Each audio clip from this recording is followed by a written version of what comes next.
Bismillahirrahmanirrahim. Segala puji bagi Allah, Rabb semesta alam. Salawat dan salam tercurah kepada Nabi Muhammad SAW, teladan bagi umat manusia. Selamat datang di channel ini, tempat kita belajar dan saling mengingatkan dalam kebaikan. Semoga Allah meridhoi setiap langkah kita.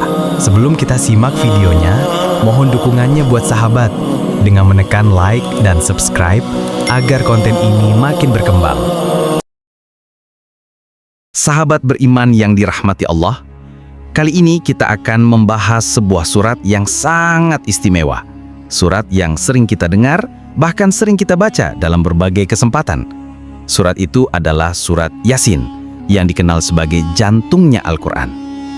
Tapi tahukah kita apa kisah di balik turunnya surat ini? Mengapa surat Yasin begitu istimewa? Mari kita telusuri bersama. Surat Yasin adalah surat ke-36 dalam Al-Quran, terdiri dari 83 ayat dan diturunkan di Makkah. Karena itu, surat ini termasuk golongan surat Makkiyah. Pada masa itu, Rasulullah SAW sedang menghadapi ujian yang sangat berat. Kaum Quraisy menolak dakwah beliau, menuduh beliau pendusta, bahkan mengancam nyawa beliau.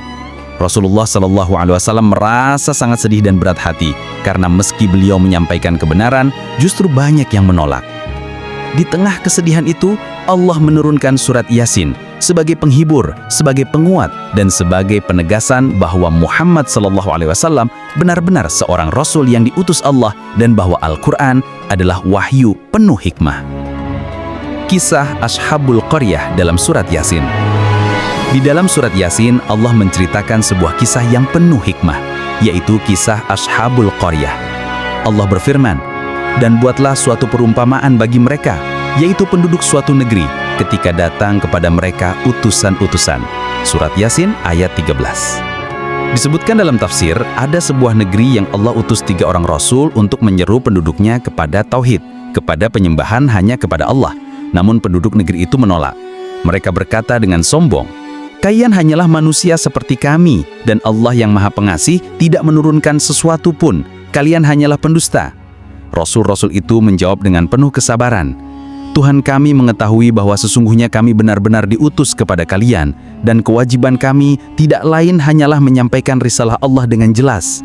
Namun kaum itu tetap membangkang. Mereka bahkan mengancam, "Sesungguhnya kami bernasib sial karena kalian. Jika kalian tidak berhenti, pasti kami akan merajam kalian dan kalian pasti akan mendapat azab yang pedih dari kami." Di saat yang genting itu, muncullah seorang lelaki beriman dari ujung kota. Dialah Habib An-Najjar, seorang tukang kayu yang miskin tetapi hatinya dipenuhi iman. Ia bergegas mendatangi kaumnya dan berkata dengan lantang, "Wahai kaumku, ikutilah para utusan Allah. Ikutilah orang-orang yang tidak meminta imbalan dari kalian, dan mereka adalah orang-orang yang mendapat petunjuk. Mengapa aku tidak menyembah Tuhan yang telah menciptakanku, dan kepadanya-lah aku akan kembali?" Namun meski kata-katanya penuh kebenaran, kaumnya tetap ingkar. Mereka menolak ajakan itu, hingga akhirnya orang beriman itu dibunuh oleh kaumnya sendiri. Setelah ia wafat, Allah memuliakannya. Allah berfirman, dikatakan kepadanya, "Masuklah ke dalam surga." Ia berkata, "Alangkah baiknya sekiranya kaumku mengetahui apa yang menyebabkan Tuhanku mengampuni aku dan menjadikan aku termasuk orang-orang yang dimuliakan." Subhanallah, betapa agung balasan yang Allah berikan kepada seorang hamba yang beriman dan sabar dalam memperjuangkan kebenaran. Sahabat beriman, dari kisah yang terdapat dalam surat Yasin ini, ada beberapa hikmah penting yang bisa kita ambil. 1. Kebenaran harus disampaikan walau banyak yang menolak. Rasulullah dan para utusan terdahulu tetap sabar menyampaikan risalah meski menghadapi penolakan keras. 2. Iman lebih berharga daripada nyawa. Habib An-Najjar lebih memilih mempertahankan keimanannya meski harus mati dibunuh kaumnya. 3. Balasan surga untuk orang beriman. Allah memberikan kemuliaan langsung setelah Habib An-Najjar wafat. 4. Allah menghibur Rasulullah. Surat Yasin turun untuk menguatkan hati Nabi bahwa beliau tidak sendirian, bahwa setiap Rasul pasti menghadapi ujian yang berat. Dan terakhir, 5, peringatan tentang kebangkitan. Surat Yasin juga menekankan adanya hari kebangkitan di mana semua manusia akan dibangkitkan dan dimintai pertanggungjawaban. Sahabat yang dirahmati Allah, Membaca surat Yasin bukan hanya sekedar rutinitas atau bacaan dalam acara tertentu, tetapi juga sarana untuk merenungi pesan-pesan agung di dalamnya.